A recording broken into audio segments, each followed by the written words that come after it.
আলাইকুম। ছোট একটা শর্ট ভিডিও নিয়ে আসলাম। আজকের আমাদের ক্লাসের টপিক প্রথম ছিল হচ্ছে সিম চেম্বার কীভাবে লাগানো যায়। একদম ছোট ছোট যে কম্পোনেন্টগুলো সেগুলো দিয়ে আমরা শুরু করছি, সেটা সিম চেম্বার হোক, সুইচ হোক।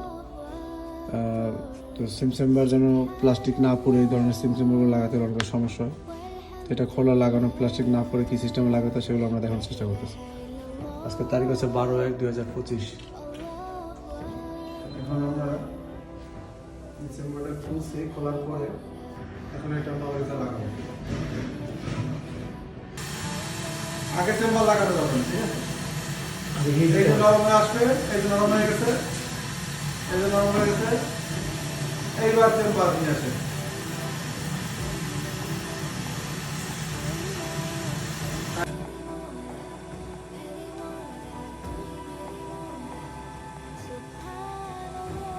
বিষয়টা কি বুঝতে পারছেন?